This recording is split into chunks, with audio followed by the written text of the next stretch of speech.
England embassy में हमारा agent फौरी तौर पर मिलना चाहता है। दोस्तों तैयार हो, हम चलेंगे।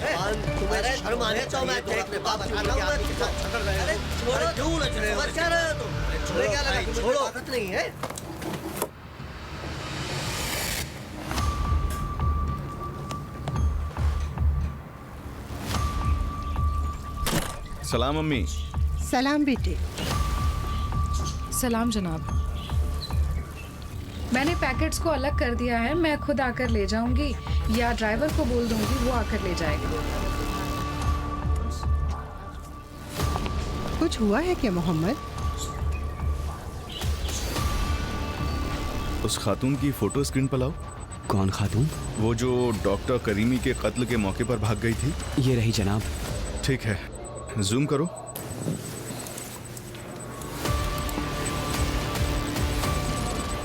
वही है। ये कौन है?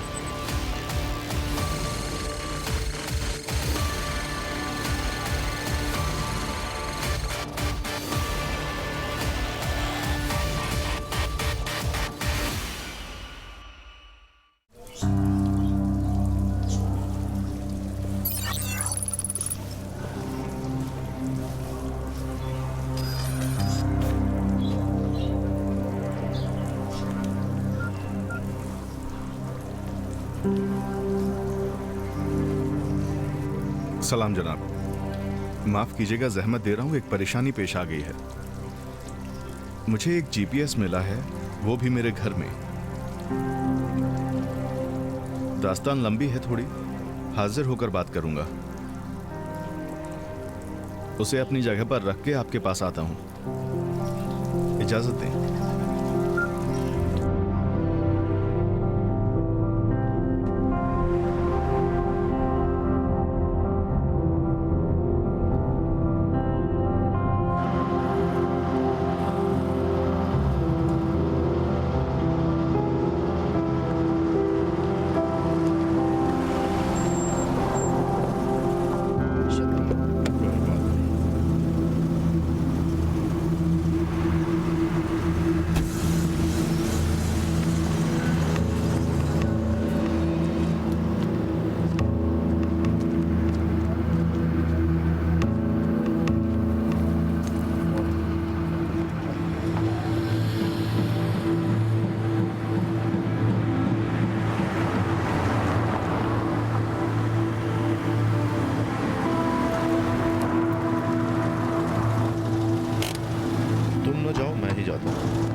बजकर 45 मिनट हो रहे हैं, वो घर के अंदर दाखिल हुई है।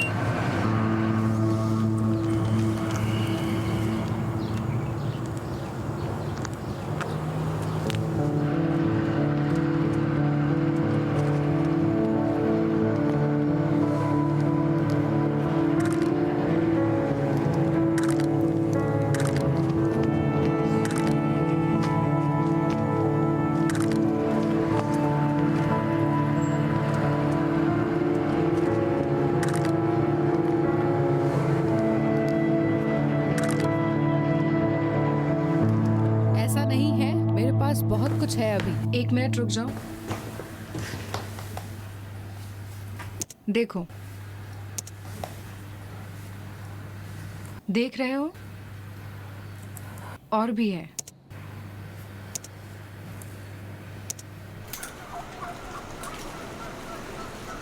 ये उसका कमरा है? नहीं, ये उसकी माँ का घर है। उसका कमरा ऊपर है। उसकी माँ के घर का मैं क्या करूंगा? जाओ, जहाँ वो रहता है वो पता करो। और जीपीएस का क्या किया? उसकी बाइक पर फिट कर दिया है। कब? आज ही। उसे कंट्रोल कौन कर रहा है? साइड। अच्छा है, शुरू से यही काम करना चाहिए था। जैसे ही उसकी ऑफिस की लोकेशन का पता चल जाए मुझे खबर करना, ठीक है? और शरीफ अंकल, शरीफ अंकल। क्या हुआ मेरी बच्ची? देखिए देखिए, इसे रहमान अंकल मारना चाहते हैं। क्यों इसे ये उसके मारेगा साथ मेरी क्या कर रहे जान? हो तुम? वो कह रहे थे कि इसे काट कर पकाना चाहिए। नहीं मेरी बच्ची, रहमान अंकल इसे नहीं मारेंगे। रहमान, सारा। तुम इस मुर्ग को मारना चाहते हो? ये उसके साथ क्या कर आपने रहे हो कहा था तुम? खाने पर इसे बनाओ। रहमान, जाओ रहमान अंकल को दे दो, इसे आजाद कर देंगे। जाओ। इसको मारिएगा नहीं ठीक है ना? ठीक है। शरीफ बताओ तो कुछ क्या हो रहा है? जानती हो क्या सारा, जाओ अपने कमरे में और इस वो मुर्ग की बच्ची डर तस्वीर बनाओ। जाएगी। ये ठीक है। नूरा, जी जनाब। जाओ बेटी। मारिएगा नहीं ना? नूरा, इसे कमरे में लेकर जाओ। जी ठीक है। रहमान, जी जनाब। तुम्हें कोई काम तो नहीं? मैं जा रहा हूँ। काटो मत, 1 मिनट के लिए सारा को दिखा दो। सारा यहाँ नहीं है, चली गई। तुम तो अभी उससे कह रहे थे कि जाओ बैठकर ड्राइंग करो। शरीफ 1 मिनट के लिए बस दिखा कहा दो ना उसे। नहीं है, चली गई। कोई काम तो नहीं? मुझे काम है। मैं वादा करती हूँ बात नहीं करूंगी।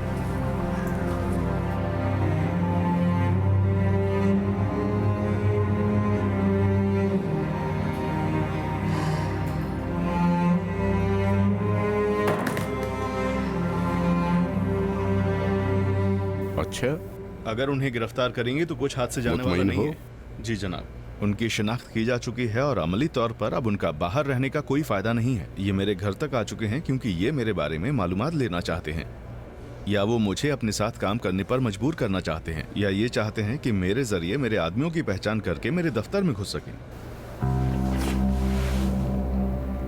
ठीक है मोहम्मद, जाओ अंजाम दो। धोखा देने की कार्रवाई भी शुरू करो। जी जनाब, इजाजत दें।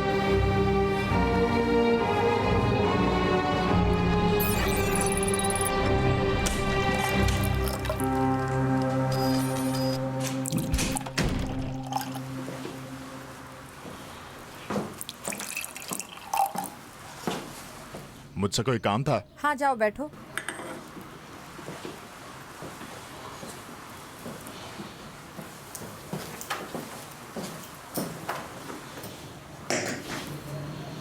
बैठो, कुछ बातें करनी है तुमसे। बात करना चाहती हो? बहुत अच्छी बात है, मैं तैयार हूँ। तुम बरसों से ईरान में हो। तुमने जेन के साथ भी काम किया और केट के साथ भी। हाँ, दोनों के साथ किया है। मुझे एक लिस्ट चाहिए। लिस्ट? कैसे लिस्ट? उनकी लिस्ट जो जैन और केट के साथ काम कर रहे थे। जब तुम आई थी तुम्हें दे दिया होगा ना उसे। मुझे वो ना लिखी हुई लिस्ट चाहिए जो हर एजेंट के पास होती है, सब कुछ। मेरे पास कुछ नहीं है। अच्छा होगा तुम MI6 से मांगो। क्या सोच है तुम्हारी? ये बात मेरी समझ में क्यों नहीं आई? तुम तो बड़े जीनियस निकले।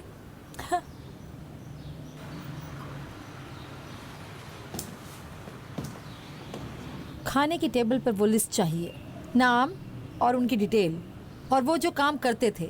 समझ गए? इस बारे में मेरी कोई जिम्मेदारी नहीं है। बेहतर होगा तुम एम्बेसडर को बोल दो, वो बोलेंगे तो मैं अंजाम दूंगा। जब मैं तुमसे किसी काम को अंजाम देने के लिए कहूँ तो अंजाम देना होगा। मेरे काम में एम्बेसडर हो या एम्बेसी का कोई भी आदमी मुदाखलत नहीं कर सकता। समझ गए? या मोगाडिशु में हमारी एम्बेसी में जाकर काम करना चाहोगे?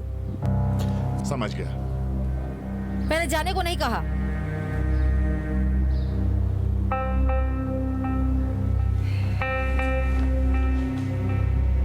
बरतानवी ऑयल टैंकर पर कब्जे ने अमली तौर से आलमी पैमाने पर ईरान की फौजी ताकत की बर्तरी को साबित कर दिया है। हमने इस बरतानवी ऑयल टैंकर को जब्त करके, जो कि बरतानवी परचम के साथ खलीज फार्स में गैर कानूनी तौर पर हरकत कर रहा था, ये साबित कर दिया कि जब ईरान की कौमी सालेमियत और उसके मफादात को खतरा होगा तो किसी भी आदमी या फौजी ताकत को छोड़ेंगे नहीं। हजरात, मुझे शुक्रिया अदा करने का मौका दिया जाए। इस ऑपरेशन की चोट की गूंज इंग्लैंड के लिए इतनी ज्यादा थी कि पूरी दुनिया और खासकर मिडिल ईस्ट में उनकी फौज और सिक्योरिटी के लिए बड़ी जिल्लत और रुसवाई का बाइस बनी। हमने खुदा के फजल और अपने अटल इरादे से ये साबित कर दिया है कि किसी भी गैर कानूनी इकदाम के मुकाबले में कानूनी और हक बजानिब रद्द अमल दिखाने की ताकत रखते हैं। इंग्लैंड के एक बड़े ओहदेदार ने कहा है कि इंग्लैंड मरीन फोर्स की तारीख में हमारे बहरी जहाजों के साथ इस तरह के सलूक की मिसाल नहीं मिलती है। इस तरह हमारे इस इकदाम से पूरी दुनिया में इंग्लैंड के बूढ़े साम्राज्य की बड़ी बेइज्जती हुई है और वो हमारे ऑयल टैंकर को छोड़ने पर मजबूर हो गए हैं। अब इंफॉर्मेशन और सिक्योरिटी की बुनियाद पर इंग्लैंड के ऑयल टैंकर को रोके रखने में हमारा कोई फायदा नहीं होगा। तो फिर इस मीटिंग का निचोड़ और खुलासा ये हुआ कि कानूनी मराहिल और अदालती जायजे नीज हमारी आवी शाहरा पर अंजाम पाने वाले गैर कानूनी इकदामात के सबब जुर्माना वसूल करने, खासकर मछुआरों की बोट के नुकसान की भरपाई के बाद बरतानवी ऑयल टैंकर को छोड़ देना चाहिए।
आपने जो जीन को रिपोर्टें दी हैं वो मैंने पढ़ी हैं।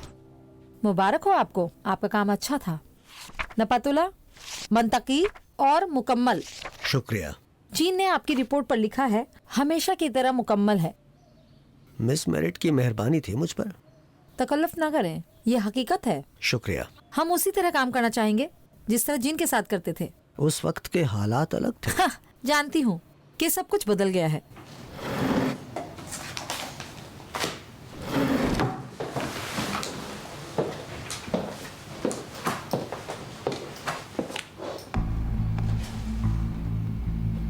और आपका मुतालिबा क्या है? मेरा भी वही मुतालिबा है जो जीन का था। यानी ऐसे लोगों की लिस्ट चाहिए जो मिस मेरिट ने हुकूमती और प्राइवेट इदारों से मांगे थे। ये उन लोगों और इदारों की लिस्ट है जो मुझे चाहिए। हो सकता है ये लिस्ट जीन से थोड़ी अलग हो।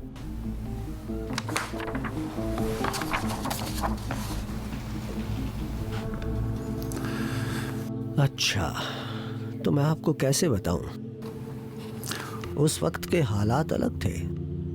अभी अखराजात भी बहुत बढ़ गए हैं। अफरात ज़र की अच्छी बात।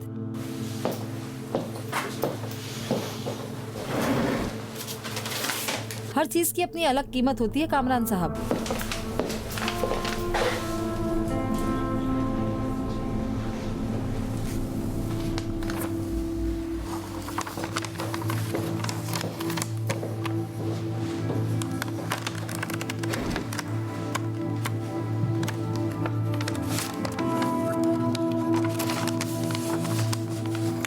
ठीक है, बंदा राजी है।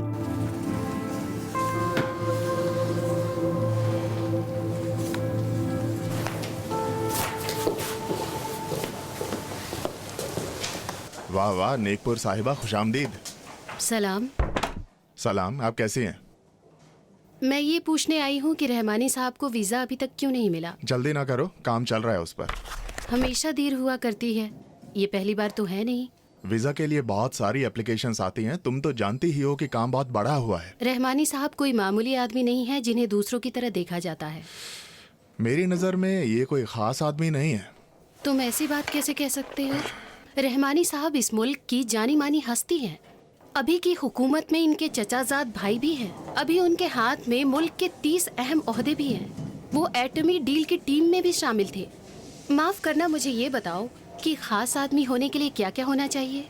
इत्तेफाक से उनकी यही जिम्मेदारियां हैं जिनकी वजह से वीजा देर से मिल रहा है। तुम्हारा मतलब क्या है?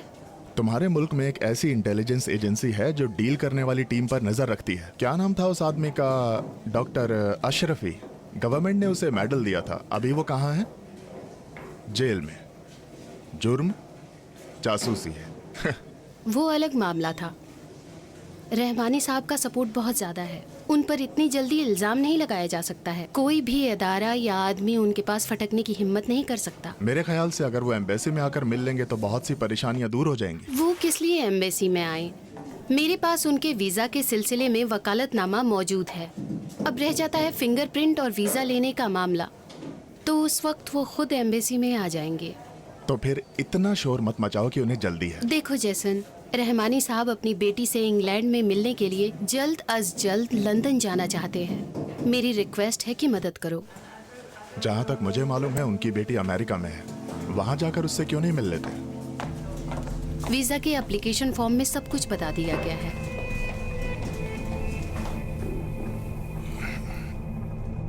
तुम्हें एक दोस्ताना मशवरा दूं? हाँ बोलो।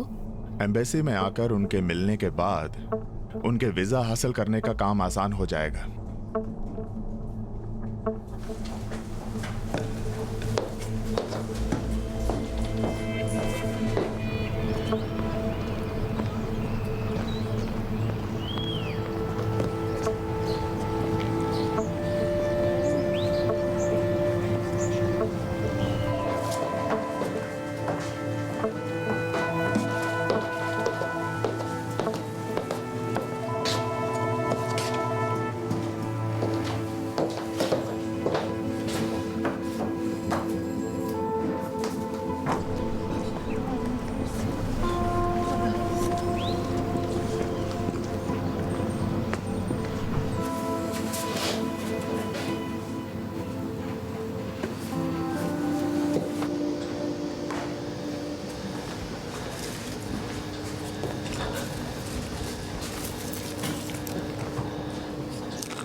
चल पड़ा। सादिया, सादिया, सादिया, जल्दी आओ। क्या है, क्या हुआ? आ जाओ। क्या खबर है? वो हमारे चंगुल में फंस गया। आओ बैठो। आखिरकार उसकी बाइक चल पड़ी। कहाँ जा रहा है? जरूर ऑफिस जाता होगा।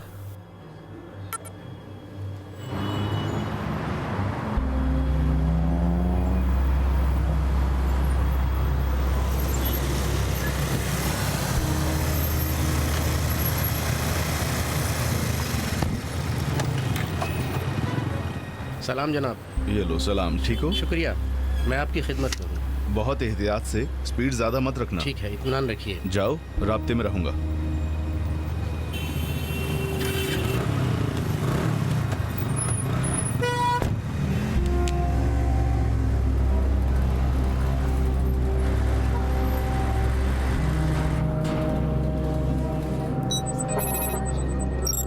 जी जनाब। रसूल, अली रजा को देख रहे हो? जी जी देख रहा हूँ। उस पर लॉक कर दो। उसके रास्ते की पूरी लोकेशन चाहिए मुझे। जी ठीक है।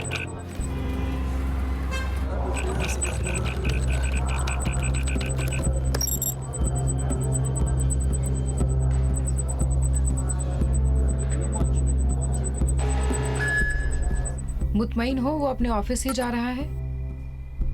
जरूर ऐसा ही होगा। तो फिर वो अपने इर्द गिर्द यूं ही घूमे क्यों जा रहा है? यहाँ से वहाँ जा रहा है?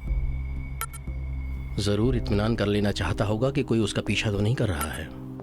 याद है मोहसिन क्या कहता था? वो कह रहा था कि इस तरह से आते जाते हैं कि किसी को कुछ पता ना चले, कोई शक ना करे और कोई कुछ समझ ना पाए। इस बार बच नहीं पाएगा।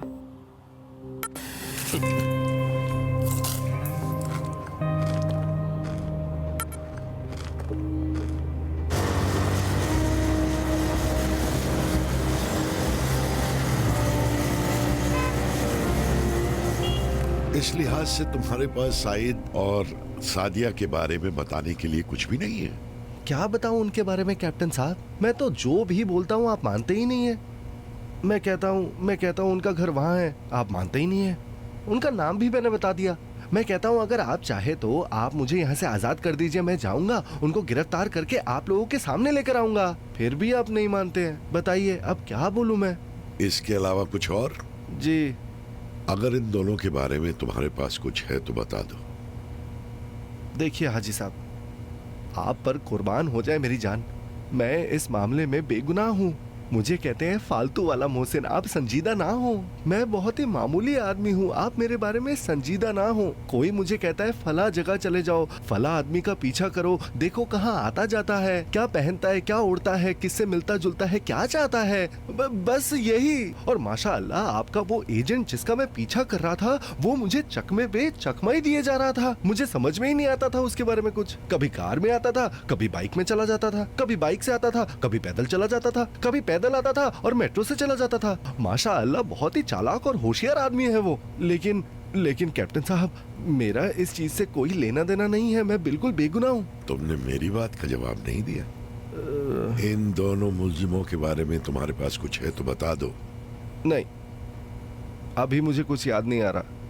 मैं तुम्हें बता दूं, अगर इनके बारे में कुछ जानते हो और नहीं बताओगे तो जी इस केस में रुकावट डालना शुमार किया जाएगा और इस केस को उलझाने में तुम पर इल्जाम लगा दिया जाएगा, जिसके नतीजे में तुम पर सख्त से सख्त कानूनी कार्रवाई की जाएगी। कैप्टन साहब, आपको जो कुछ भी चाहिए आप मुझसे पूछ सकते हैं। मैं तो अच्छे बच्चों की तरह जवाब दे रहा हूँ ना। मैं कह रहा हूँ कि अभी कुछ याद नहीं आ रहा है, मेरे सर में चोट लगी है ना।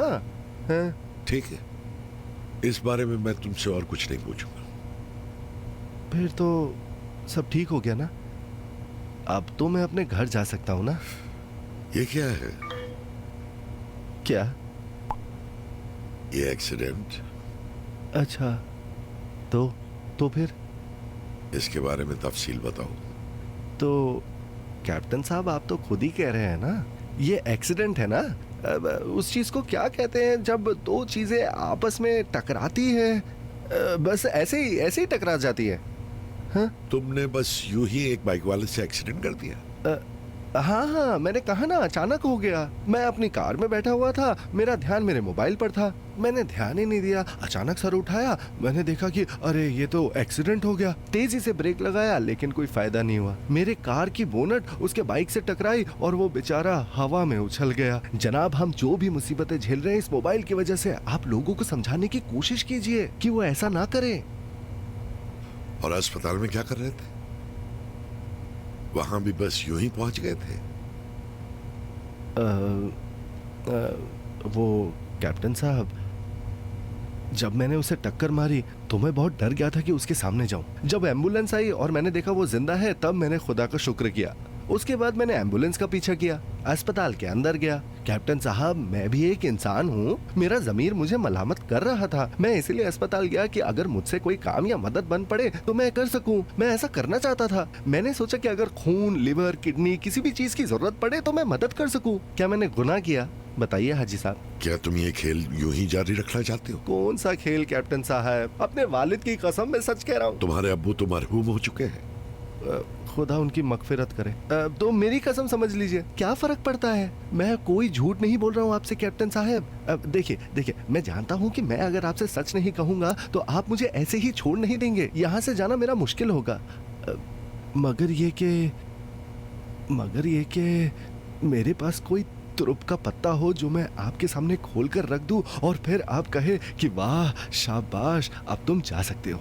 शाबाश मोहसिन, बहुत अच्छा किया, अब तुम आजाद हो, जा सकते हो। हाँ? जो कुछ भी है अभी बता दो। मैंने मिसाल दी है आपको, कुछ याद नहीं आ रहा मुझे, बस ऐसे ही कह दिया। मुतमईन हो? मुझे अभी कुछ याद नहीं आ रहा है, मुझे सोचना होगा। मेरे सर पे चोट लगी है हाजी साहब। एक बात बिल्कुल मत भूलना, सौदा करने के बारे में तुमने जो कुछ सुना है उसे ताउन कहते हैं और कानून किसी के साथ सौदा नहीं करता। जी। ताउन की भी शर्तें होती हैं।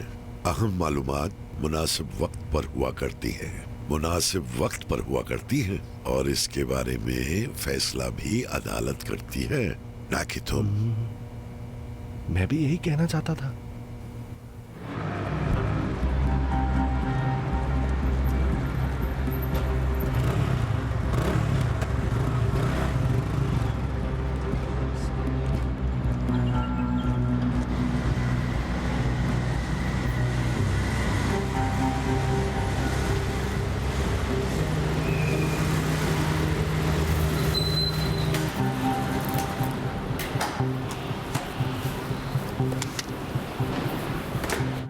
सादिया, वो रुक गया। शहर का मैप देखो कि ये कौन सी जगह है।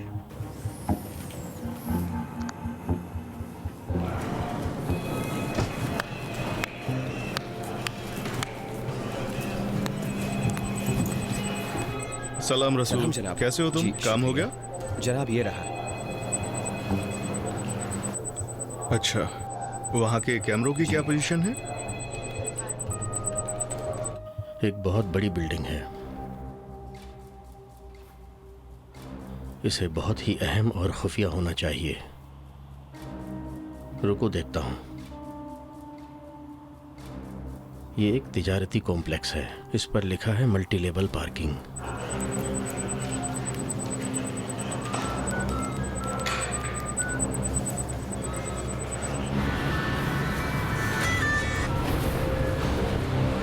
सलाम मोहम्मद साहब। सलाम। अली रजा, सुनो, बाइक को वहीं पर छोड़कर चले जाओ, उसके बाद बताऊंगा। मेरा ध्यान है। बहुत शुक्रिया।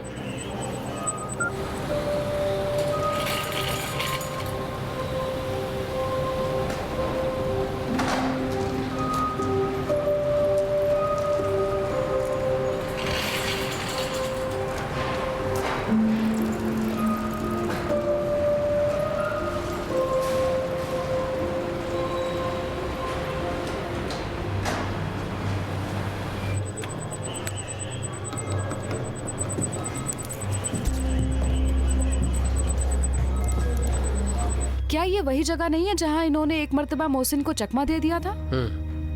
हाँ, ये वही जगह है। मुझ बेवकूफ को देखो, समझा धोखा हो गया। मोहसिन ने कहा था कि वो मल्टी लेवल पार्किंग में गया और गायब हो गया। अभी जल्दी है, देखते हैं वहां से चलता है या वहीं रहता है। शक न करो कि वो रुकेगा। मल्टी लेवल पार्किंग बस आड़ है।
आपसे मिलकर बड़ी खुशी हो रही है रहमानी साहब।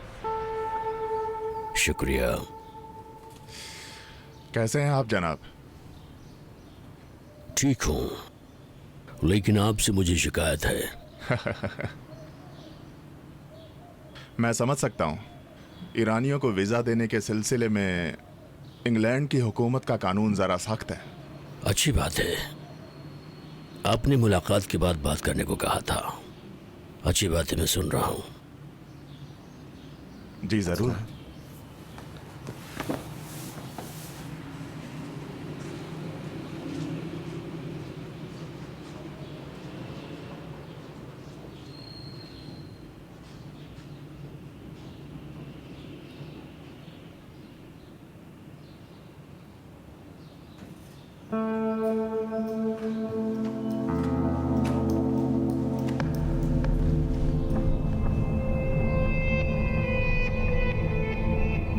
इंग्लैंड की एम्बेसी में आपका खैर मकदम है रहमानी साहब।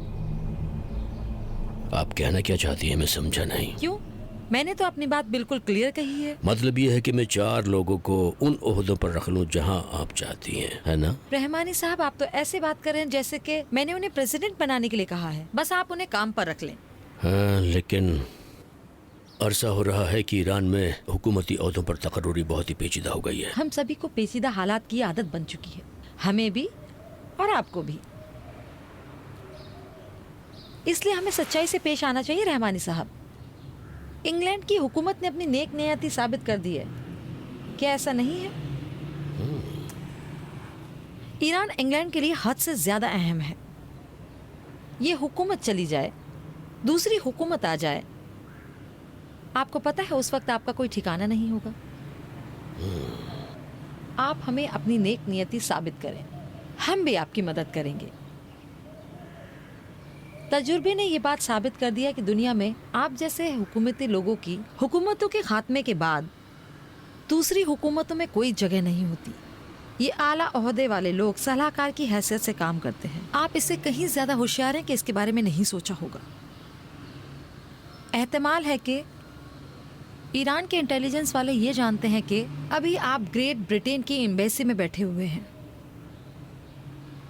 अभी हम आपके साथ जंग की हालत में हैं और ये भी नहीं मालूम कि हम में से कौन जीतेगा। लेकिन एक बात अच्छी तरह से जानती हूँ कि आप जैसे लोग लड़ना झगड़ना तो बिल्कुल नहीं चाहते। खुद को अलग कर लें। आप हमारी मदद करें ताकि हम आपकी मदद कर सकें। उस तरफ वाले लोग आपकी मदद नहीं कर सकेंगे, ये बात आप अच्छी तरह से जानते हैं। लिहाजा अक्लमंदी इसी में है कि वही खेल खेले जिसे जीत सके। अब जबकि आप अपनी मर्जी से हमारी एम्बेसी में आए हैं, मेरा दोस्ताना मशवरा है कि अपनी कश्ती को जला दें और वापसी के बारे में ना सोचें।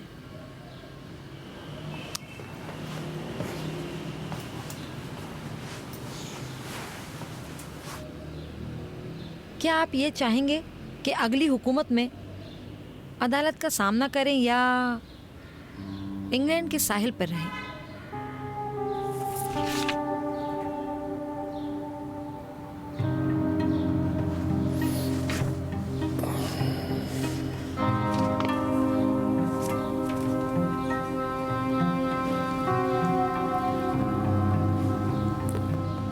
बरतानवी हुकूमत की तरफ से आप पर किस कदर भरोसा किया जा सकता है?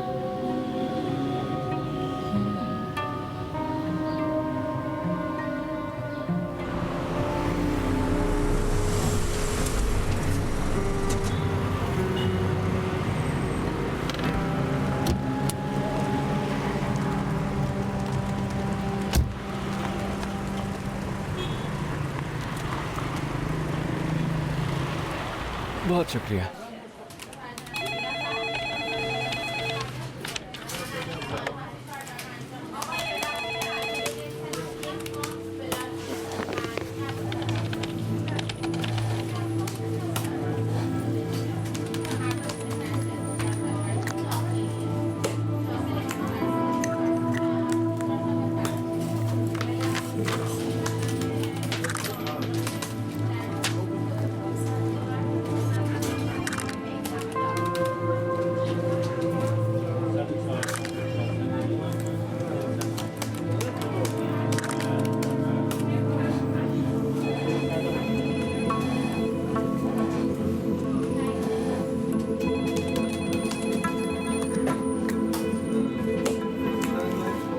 मोहतरमा ये लीजिए, ये आपका कार्ड और ये आपके डॉलर्स जो आपने बहुत शुक्रिया आपका, मेहरबानी की आपने। खुदा हाफिज। खुदा हाफिज। अब मैं चलती हूँ। जनाब अब आप आ जाइए। सलाम। हुक्म कीजिए।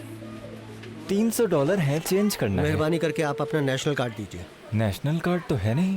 कानून है मेरे भाई। कानून कब से ऐसा है? पिछले 3 महीनों से है। मुझे नहीं पता था, अभी तो मेरे पास है नहीं। सिर्फ नेशनल कार्ड के जरिए ही आपका काम हो सकता है। ड्राइविंग लाइसेंस चलेगा? बिल्कुल नहीं। मेरे पास अभी ड्राइविंग लाइसेंस ही है, मेरा नाम उस पर है। सिर्फ नेशनल कार्ड होना चाहिए। अगर आप चाहें तो कार के पेपर्स भी दे सकता हूँ, इंश्योरेंस के पेपर्स भी हैं, मेरा नाम और एड्रेस सब कुछ है। दोस्त सिर्फ नेशनल कार्ड लगेगा। तो अब मैं क्या करूं जनाब? कोई और रास्ता नहीं है जनाब, मेरा काम रुका हुआ है, बहुत जरूरत है मुझे। शर्मिंदा हूँ, मैं हुक्म का पाबंद हूँ, जो मुझसे कहा गया मैं वही करूँगा। मतलब कोई रास्ता नहीं है, कुछ नहीं किया जा सकता? कोई और रास्ता नहीं है। ओहो, क्या मैनेजर साहब हैं जिनसे मैं बात कर सकूं? मैनेजर वहाँ बैठे हुए हैं, लेकिन सादकी साहब भी आपसे वही कहेंगे जो मैं आपसे कह रहा हूँ। ठीक है, मैं देखता हूँ क्या हो सकता है। जाइए वहाँ है। तशरीफ लाइए, आप ही का सहारा है, प्लीज़ हमारे लिए कुछ कीजिए। मैं समझ सकता हूँ कि आपकी क्या परेशानी है, लेकिन इस सिलसिले में अभी हम कुछ नहीं कर सकते। आ जाइए, सलाम अर्ज़ किया। अंदर आ जाइए। जनाब मेरे पास कुछ डॉलर है, चेंज करना है, लेकिन आपके आदमी कह रहे हैं कि नेशनल कार्ड नहीं है, चेंज नहीं हो सकता। नेशनल कार्ड के बिना ये काम नहीं हो सकता। माफी चाहता हूँ, अगर मैं करना भी चाहूँ तो सिस्टम कबूल नहीं करेगा। सिर्फ नेशनल कार्ड चाहिए। मेरा काम फंसा हुआ मैंने है, कहा बहुत ना, सिर्फ जरूरत है। नेशनल कार्ड चाहिए। मैं आपसे अर्ज कर रहा था कि अगर आप अपने कागजात लेकर आएंगे तो मैं आपका काम जल्द अज जल्द करने की कोशिश करूँगा। बगैर कागजात के हम कोई वादा नहीं कर सकते। अगर आप लोन लेना चाहते हैं तो इसके लिए ज़रूरी है कागजात का होना।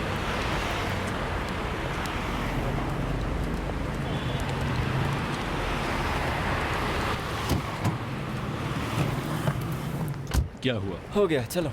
हो गया? हाँ, वाईफाई भी चेक कर लिया और कैमरे भी चेक कर लिए।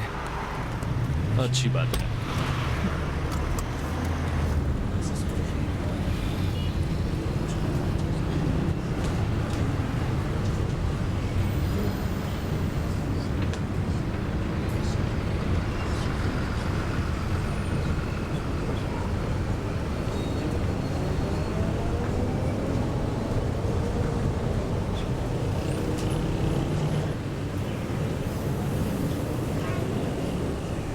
ले लो, तकल्लुफ मत करो। मैडम आप ले। बहुत लीजिए, शुक्रिया। तकल्लुफ मत कीजिए। मेहरबानी आप। आप फॉरेनर हैं? गैर मुल्क की? कैसे समझी? मैंने ऐसे ही बोल दिया, आपके चेहरे से पता लगाया। वैसे आप फारसी अच्छा बोल लेती हैं। बहुत अच्छी बात है, मैंने तो इस बारे में आपको कुछ बताया नहीं था, फिर भी आप समझ गई। ईरान में क्या करती हैं? नहीं, मैं पहले यहाँ यूनिवर्सिटी में पढ़ती थी, आई हूँ यहाँ अपनी सहेली से मिलने। ईरान की यूनिवर्सिटी में? हाँ, तेहरान यूनिवर्सिटी में। सच में? जी। क्या बात है। हमारे बच्चे बाहर जाकर पढ़ाई करने की जी तोड़ कोशिश करते हैं और आप यहाँ पढ़ने आई हैं। वैसे आपने पढ़ा क्या है? आर्ट का कोर्स। बहुत दिलचस्प है। जी हाँ। आप काम करती हैं? हाँ, मैं टीचर हूँ। बहुत अच्छी बात है, मेरी माँ भी टीचर है। अच्छा, तो फिर टीचर के घर में पली बढ़ी हो। आधी रोटी टीचरी की खाई है और आधी इंजीनियरिंग की। मेरे डैड इंजीनियर हैं। आप किस क्लास को पढ़ाती हैं? मैंने डिप्लोमा किया है, डिप्लोमा के बाद टीचर ट्रेनिंग की है, इसीलिए हाँ हाँ हाँ जानती हूँ। लड़कों को पढ़ाती हैं कि लड़कियों हाँ, को? दोनों को पढ़ाती हूँ, लड़कियों को पढ़ाती हूँ, लड़कों को भी पढ़ाती हूँ। बहुत अच्छी बात है, फिर तो बहुत पैसे मिलते होंगे।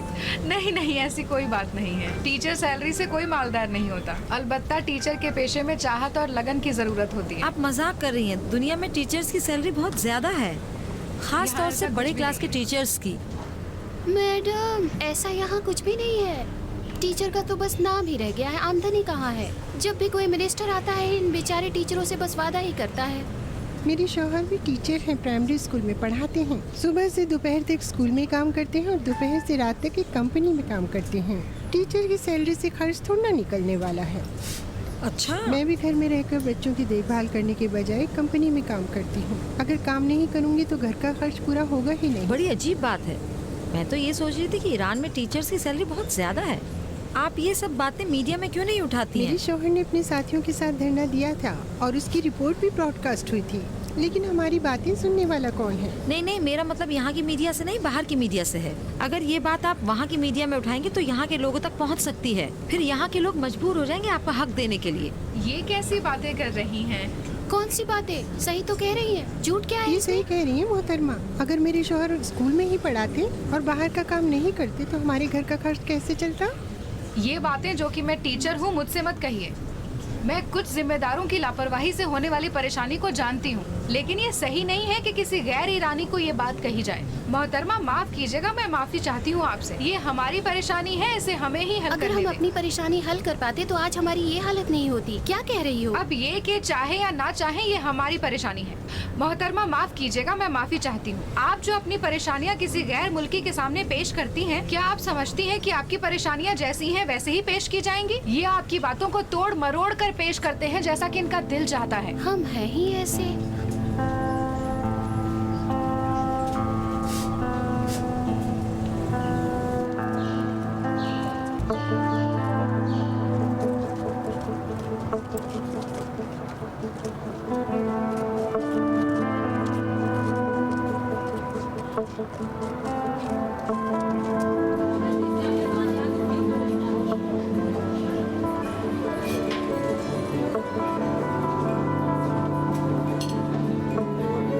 सलाम शार्लोट। सलाम। क्या खबर है? अच्छी खबरें हैं, तुम्हारे लिए बहुत ही अहम इंफॉर्मेशन जुटाई है। हाँ देखा, तुम्हारा काम अच्छा है।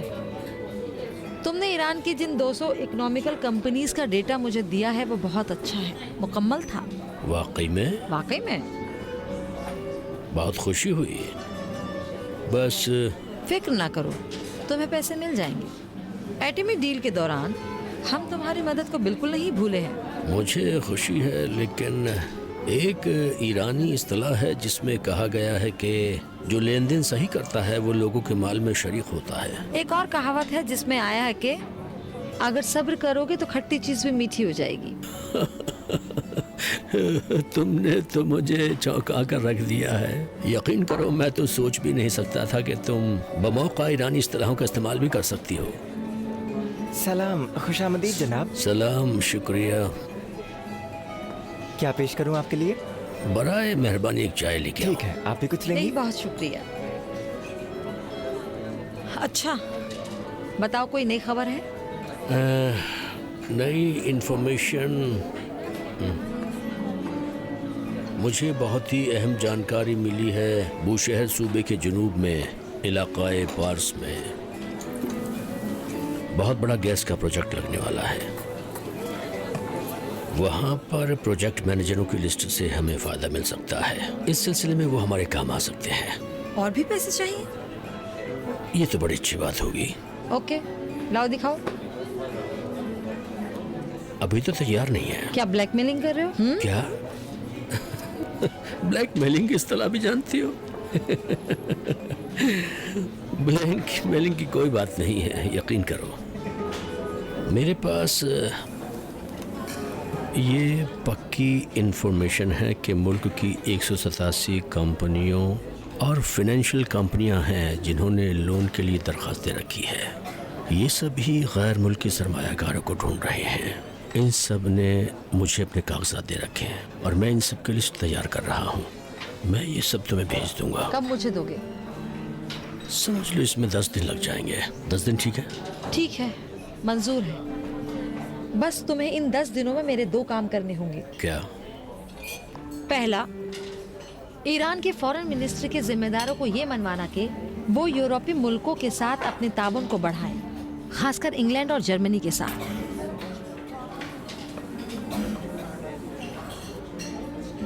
ठीक है, और दूसरा?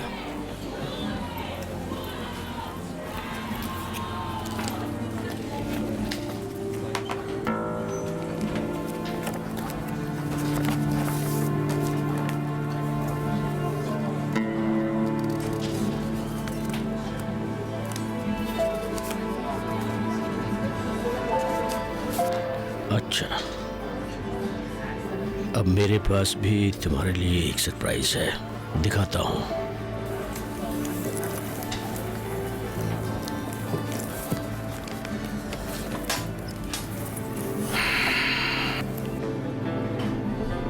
ईरान की एटमी तवानाई और सलाहियत की टॉप लिस्ट। जो वादा किया है उसे भूल मत जाना।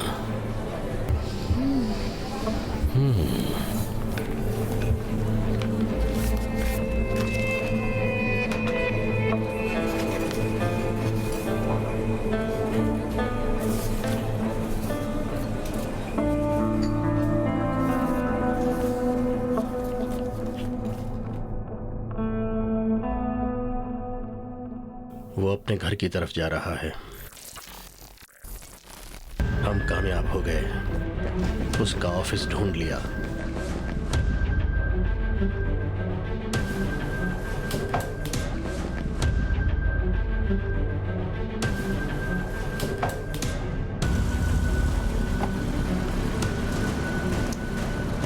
मेरे लिए अच्छा बुरे के बराबर है। मैं सिर्फ एक्सीलेंट के साथ काम करता हूँ। अगर वो मेरे हाथ लग गया तो उसकी गर्दन मरोड़ दूंगा। तुम उस लड़के के बारे में जानकारी हासिल करने वाली थी?